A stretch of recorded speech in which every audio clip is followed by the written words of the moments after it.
She even filmed herself cooking extravagant meals made for two, going as far as to set the table for both of them. Son. I have never heard of this in my life. Let's go ahead and like the video. The YouTuber that vanished. What happened to him? Alright, let's find out. Hi, baby. How are you? It's me, Talika, your munchkin. November 6th, 2013. What? A video was uploaded to an obscure YouTube channel called Sandra3000KC. Its creator, 30-year-old Talika Patrick. It's Talika. Its purpose, to send a heartfelt message to her lover. I got dressed up for you. And I bought flowers. Look. Flowers. A message that would go Bro, she was ahead of her time, boy. Look. Unreceived, however. She'll be running up the views today. With the only viewership coming from Talika herself. From her herself. November 10th, 2013. Just 4 days after posting her first heartfelt video, Talika uploads what would become her final video. If you were here, this is what would be your plate. Again dedicating it to her love, and again, now going what is completely this, bro? unnoticed, falling into the void that is YouTube, and settling into the endless depths of the site, presumably never to be seen again. Or at least that's how it should have gone. In reality, these videos would eventually be put on display for the whole world to see, as nearly a month following her very first upload, Talika Patrick would disappear, leaving behind a minute trail of clues, the most prominent of which coming from her previously unknown channel, as it would quickly be discovered that things within these videos were nothing like how they seemed, giving rise to what would quickly become one of the strangest internet mysteries of all time. This just gets stranger and stranger. The very strange new wrinkle in the case of that missing doctor in Michigan, Talika Patrick. Just imagine that you were here with me, even though I know that you're not. Alright. Before we fully dive into this, I want to first thank our sponsor, Manscaped, the global Alright, you know what I'm saying? Y'all go check that Manscaped out. You know what I'm saying? December 5th, 2013, Talika Patrick spends her day at the Borges Medical Center in downtown Kalamazoo, working there as a first-year medical resident. Okay. The young doctor was described as being incredibly bright by her colleagues, with an extremely promising future ahead, and to those who knew her, she was a fun-loving and just overall great person to be around. However, for whatever reason on this particular day, Talika's personality seemed different. Upon her shift coming to an end, Talika would ask a coworker for a ride to the Radisson, a hotel located just a few miles away. Her request seemed strangely frantic, almost pushy, and sensing that something may be wrong, the coworker agreed to take her there, dropping her off at the entrance before driving away. From there, cameras show as Talika attempts to rent a room, only to be turned away as she didn't have enough money or a proper ID, with the young woman having left her wallet back at her job. During this conversation, the employees at the front desk noticed that Talika appeared on edge and slightly incoherent, prompting a receptionist to ask if she was okay. What happened, bro? What happened? Talika brushed aside the concern and eventually left the hotel. Outside, Talika entered the hotel's complimentary shuttle, asking the driver to drop her back off at the Borges so she could retrieve her wallet, return, and then pay for her room. But when the driver eventually pulled into the parking lot of the hospital, Talika nervously turned to him and said, "I can't go back there with you," before rushing off, ducking her head between parked vehicles as if she was attempting to hide from someone. The driver then watched as she got into her car and pulled off into the night. He would be the last known person to ever speak to her. On the road, Talika began driving frantically at extremely high speeds, weaving in and out of traffic, displaying signs that again seemed to indicate that she was potentially being followed, and that she was trying to evade someone or something. Her driving became so erratic that a concerned motorist would call the police and report her vehicle. But before the authorities could arrive, Talika's front left tire on her 1997 Lexus would burst, forcing the car off the road before it came to a stop in the dead of the night, stranding her 100 miles away from her home. Talika then grabbed the key. 100 miles, chat? What? Keys from her ignition, exited the vehicle, and was never seen again. 911 is the exact location of your emergency. Just tone it now. It's on I-94, the westbound lane. There's a car off the road down in the ditch. Within minutes, police officers would discover her car parked alongside a ditch, and upon searching the vehicle, all they would find were her personal belongings like her wallet, cash, and a cell phone, but no sign of Talika herself. Authorities would go on to search the entire area for miles around, including the shores of a nearby lake, but found nothing. And with no sign of the young doctor, Bro, what? Talika Patrick was officially declared missing. Imagine going 100 miles to work. What? Yo, hey man, listen. Get it how you live it though. On the 6th of December. Leading up to her disappearance, everyone who came into contact with Talika that night all shared a similar story. Something was clearly off with her. She seemed nervous, even terrified, prompting some to immediately conclude that foul play was involved, and that perhaps she had somehow been hunted down. To address this theory, police dogs would be brought in to track her scent trail, which bizarrely led them from her open car door directly to the side of the road before coming to an abrupt stop, seemingly insinuating that someone had picked her up, willingly or unwillingly. Adding to the suspicious nature of her disappearance, the night prior, Talika had called a friend of hers named James Davis, who was living in St. Louis at the time, and explained to him that she believed someone was trying to kill her, and that she needed to get away from Kalamazoo to go visit him. And it's believed that she was driving to St. Louis to meet Davis immediately before she vanished, perhaps confirming that her concerns were in fact warranted. Given the nature of her vanishing, the story of Talika Patrick immediately became a viral news story, with a search effort quickly being launched to determine what had happened to her. But early on, this would yield little to no results, as much like the air on that winter night, her trail grew deathly cold. However, on the internet, a new trail was forming. Hi, love, it's me. Frustrated by the lack of answers in person, investigators started digging into the online history of Talika Patrick, which led them to their most important discovery yet, her YouTube channel. Going by the name of Sandra3000KC, Talika would publish a series of 9 videos within the span of 1 week in early November 2013. Hey, she was grinding, boy. With one of the most infamous being a clip titled My Awesome Day, where she sits in front of her camera and addresses someone she refers to as Baby. Hi, baby. Good night. It's Talika. I am just coming to you to say hi and just to tell you about my day. The video certainly wasn't without its strange moments, as at one point she stops and touches her chest before saying,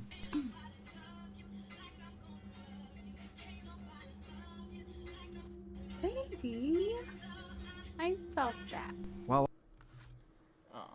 I don't know, yo. I don't know what this is. Listen, what is going on? All right. also going on to randomly burst out into song, which seems to last the majority of the Quita was video. good. And now I'm home, finally. Yes. Putting up a little bit of fight, it's alright. And these somewhat unusual moments continue from here, as each of her 9 uploads follow this same exact format, serving as almost unscripted love letters to this unnamed man. In various clips, Talika even alludes to the potential relationship troubles between the two, referencing how she didn't really know what was going on between them. I don't know what's going on, you know, in your life and stuff. We have an idea, but I don't know everything. But still adamantly reaffirming the fact that she wants to make things work, and that she is still deeply in love. You do your best, and I do my best, and we give each other a chance. So in love that she even filmed herself cooking extravagant meals made for 2, going as far as to set the table for both of them. Son. I have never heard of this in my life. But I am blown away. And we ain't even into the story yet. I don't know what listen, I'll tell you this. I don't think Talika the only one doing this. People just do it on Instagram now. You know what I'm saying? Not on YouTube no more. That's all I'm saying, bro. Despite the fact that this date wasn't actually present. I know people, that's crazy. I know people in real life that have fake vacations, fake dates on the internet, bro. Oh, nah, this is sick. This is sick. Raw materials. Not saying her, you know what I'm saying? We're about to figure out what's going on with her, but look, I've seen it, all right? Crazy world, man.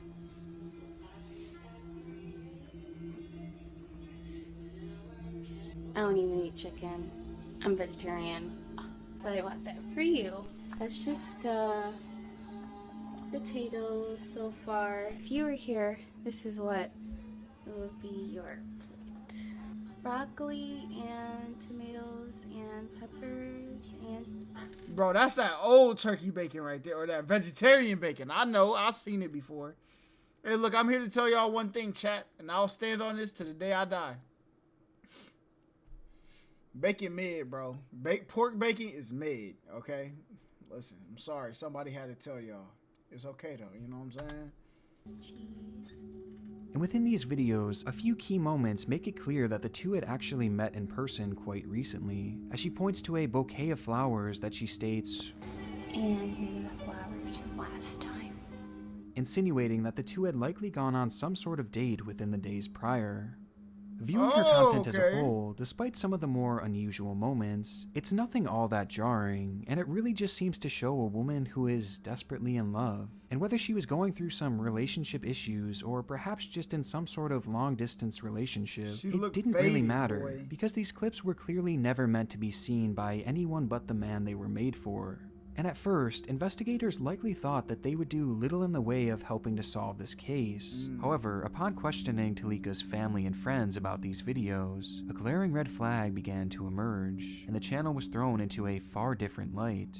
As according to all those close with her, at the time these videos were released, Talika Patrick should have been single. Patrick's family issued this statement in response to the new video. To our knowledge, Should've been. Talika was not in a romantic relationship, and it's unclear to whom she is making reference in this video. Not one. First of all, I'm gonna be honest, her parents look like them that say like, yo, focus on your education. You don't need nobody. Get you know what I'm saying? So maybe she was hiding it, all right? Said Talika, a woman who was said to be quite open and talkative, mentioned to anyone that she was in a relationship. Friends, families, colleagues, and even neighbors never once heard about or saw her with another man. And even digging into her phone records revealed nothing in the form of romantic texts or frequent calls to an unnamed lover. SB, thank you for the sub. By all accounts, Talika Patrick was undoubtedly a single woman. But if that was the case, then who was she talking to here? Bye. I love you. Who were these loving videos for? And if Talika's words were true, referencing previous in-person dates, Hey, man. The flowers from last time. then how had no one known about this relationship? And most importantly of all, why had she coincidentally gone missing under suspicious circumstances just 1 month after these strange videos were made? True. Putting all this into consideration, the suspicious activity on the night of her disappearance, moving as if she was running away, and the videos made for someone who seemingly didn't even exist in her own life, one theory began to emerge, a theory that pointed straight to foul play. Perhaps Talika had gotten involved in some sort of ill-fated secretive relationship, only for things to turn sour, leading to Talika being hunted down and kidnapped, thus explaining why she seemed to be fleeing on the night of her disappearance. With this in mind, investigators began to dig deeper into Talika's online footprint in a desperate search to uncover who this man truly was, believing that he may very well have some involvement in this disappearance, though nothing could have prepared them for the drastic and highly unusual turn that they were about to face. Tonight, yet another twist in the mystery of the missing Kalamazoo doctor. Target 8 uncovered hundreds of tweets allegedly posted by Talika Patrick in the weeks before she went missing. To those who knew her, Talika was a well-put-together, extremely intelligent woman who was clearly of sane mind, but the discovery of her Twitter accounts began to paint a slightly different... Hey, listen, they uncovered my Twitter after my death. Listen, that wasn't me, okay? It wasn't me. Picture. In total, investigators would find 5 accounts that had all been active at different times throughout 2013, each of them belonging to Talika, and each of them having thousands and thousands of tweets, showcasing incoherent ramblings as if she was posting every single one of her thoughts, oftentimes even having conversations with seemingly no one at all, constantly saying, Bro, I need whatever Man, listen. Things like, "Hi, my friend, how are you?" and "Everything okay? Just woke up, sorry." To which no one would be specifically tagged and no one would reply. And the deeper you scroll, the stranger things get. As much like her YouTube channel, she spends most of her time referencing her love interest, stating, "Well, I felt you a little bit yesterday. Last night after you messaged, I felt you thinking about me. And hope you have a wonderful..." Bro, I know somebody who tweet just like this, bro. Son. Day, love you. Much like her previous videos, these tweets would fail to gain any semblance of a response, which seemed to push her more and more into madness, creating more accounts and tweeting out even more frequently, typing messages as if she were expecting someone specific to find her. "Should I start another page? Look for your friend. Let me know when you find her. Did you find me? I have been messaging you for the past 2 days from another Twitter account. I thought you'd find it, sigh." And this is just a minuscule glimpse into her posting, as these accounts hold an impossibly vast amount of information with so many unusual moments. But by far the most bizarre detail to come of all these tweets was one name in particular, one of the only specific names mentioned across all of her pages, which she brings up over and over and over again.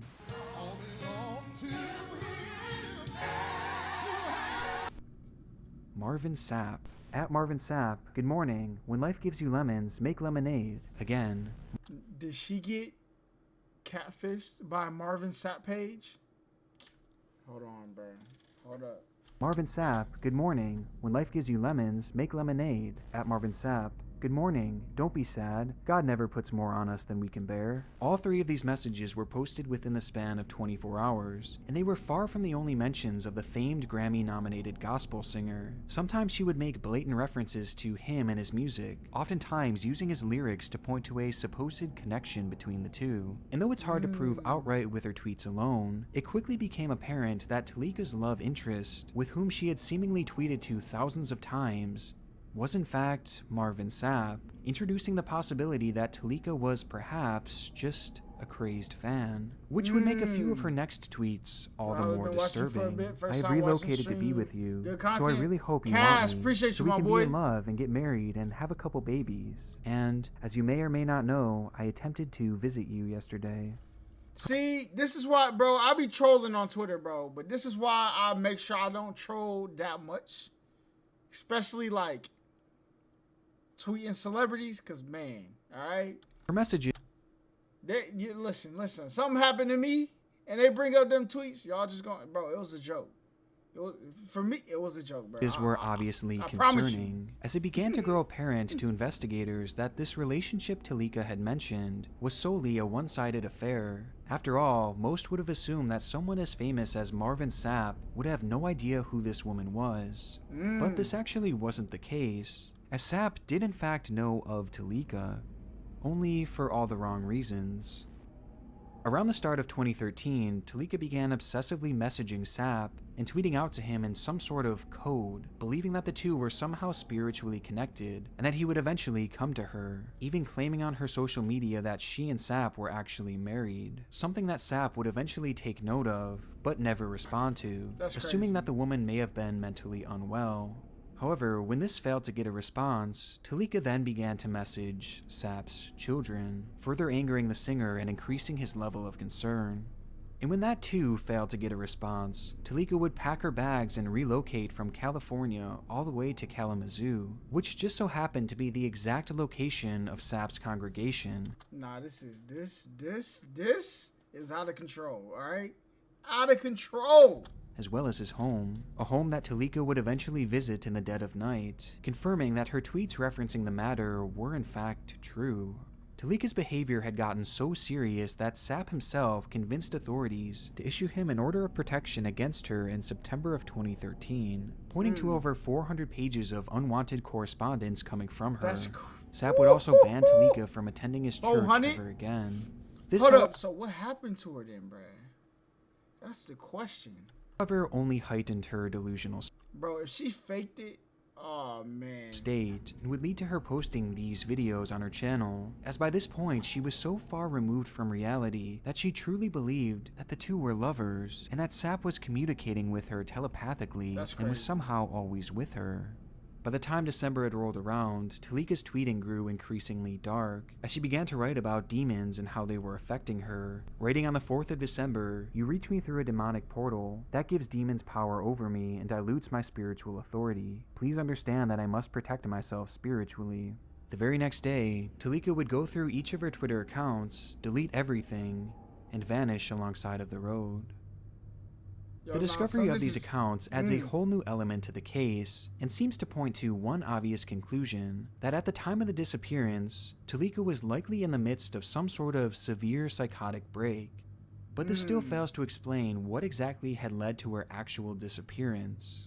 This question spurred on 3 prominent theories. One, that she had simply gone off into the woods alongside of the road attempting to hide from someone that just wasn't actually there, and instead was merely a figment of her delusions. True. And when hiding in the woods, she then succumbed to hypothermia, as wintertime in Michigan is notoriously cold.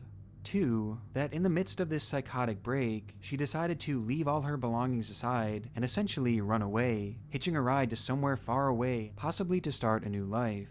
And finally, 3, the theory that she truly was being followed, and that someone had grabbed her alongside of the road leading to her disappearance. As after all, that's exactly where police dogs had lost her scent. Later, a bloodhound tracked her scent directly from the car to the side of the road, and from there, the trail goes cold. Some would even further theorize that perhaps the victim of Talika's stalking may have had a hand in it, as by this point, Sapp was well aware of the woman and highly concerned with her behavior, which alone gave him a clear motive to protect his family. While others pointed to more scandalous affairs, but the two had actually been romantic in a time past, only to suffer from a major breakup, thus causing Talika's mental health to spiral, with the relationship potentially putting his career in jeopardy, as who knows what Talika might say or do. And given his wealth, he certainly had the means to make this happen. However, this theory never really went further than mere speculation, and police would adamantly state that Sapp was merely a victim of stalking, and was never considered a person of interest in this case. The pastor is nothing more than an innocent victim of an apparent stalking. And on a similar note, there was another early suspect that would emerge in the public eye, Talika's ex-husband, Ismail Calderon, to whom she had been married to for 4 years before splitting up in 2011.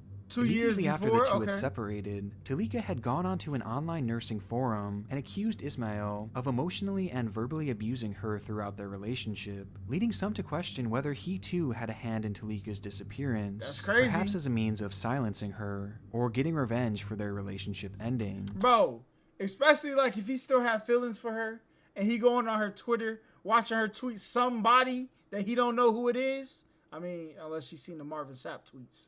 Then, you know what I'm saying? But much like Sapp, Calderon was never actually labeled as a suspect. In fact, it appears that there was only ever one real person of interest in the minds of police, with that being James Davis, the last known contact that Talika had through her cell phone, as he was the one that Talika had called explaining that she was fearing for her life. Though given that he had lived so far away in St. Louis, he too would be cleared of any wrongdoings, and instead was eventually labeled as just a concerned friend.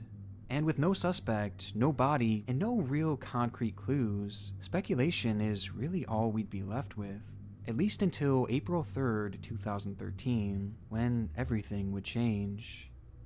What happened? First tonight, the developments continue to come in about a body found in a small Indiana lake. This was not the answer anyone wanted. Investigators are certain the body found in an Indiana lake is that of Talika Patrick. What? Nearly 3 months after her disappearance, a fisherman would come across the body of Talika Patrick floating in Lake Charles, in the general vicinity where her car was found abandoned, with an autopsy eventually confirming her cause of death, drowning, with no signs of trauma evident on the body. Putting the pieces together, investigators theorized that Talika had suffered from a manic episode, causing her to believe that she was being followed and even hunted when she hurriedly drove off. And perhaps the shock of getting a flat tire led to her believing that someone was attempting to attack her, causing her to immediately grab the keys and flee from the car, fearing for her life. Without a flashlight and running in complete darkness, it's believed that Talika accidentally ran straight into Lake Charles, which is a body of water located directly parallel to where her car was found, just a few hundred feet away, And tragically, that night the water was incredibly cold Of and could have course. caused almost immediate hypothermia, with the lake actually completely freezing over that very night, hiding her body in an icy tomb and forever sealing her fate. And as for the trail she left behind on the internet, well, despite being initially labeled as a profoundly disturbing internet mystery, with But I feel like it's a real story though. So like you can't hope for like the spin on it. They're like, oh my God, look at the, you know what I'm saying? But bro, this story could have been so much more crazier. But I wonder like, these bro, videos being why did she have the mental break though?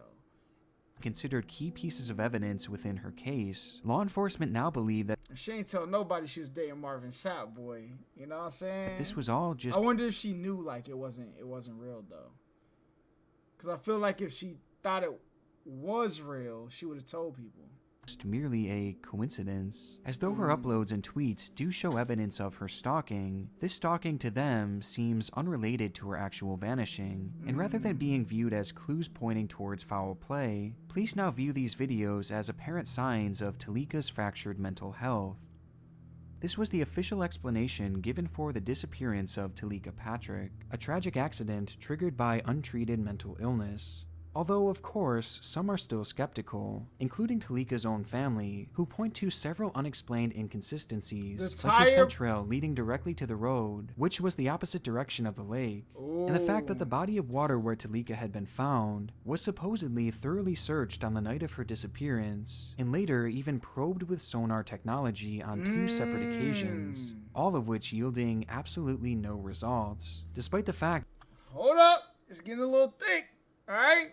that body Sound like people planting evidence. of water is so small that most in the area actually consider it to be a pond, as it's so minuscule that it's not even labeled on Google Maps or Earth. Which makes it all the more unusual that she wasn't discovered there sooner, prompting some to believe that she may have been kidnapped and killed elsewhere, before her body was later dumped in the water to give the illusion of an accidental death. Another unknown in this case is what actually triggered her manic episode, as many would assume that something must have happened that led to her believing she was in imminent danger, with some believing that it may have been a threat from her ex-husband or even Marvin Sapp. But according to all witnesses around her that day, nothing at all out of the ordinary was reported that may have sparked this fear, and nothing would be found on her cell phone as well, leaving the true cause of her episode to be unexplained to this day. The family was so distrusting of the initial investigation that a second autopsy would eventually be conducted, which would go on to show that Talika had water within her nasal cavity, a detail that to the pathologists proved for certain that she had to have drowned in the water.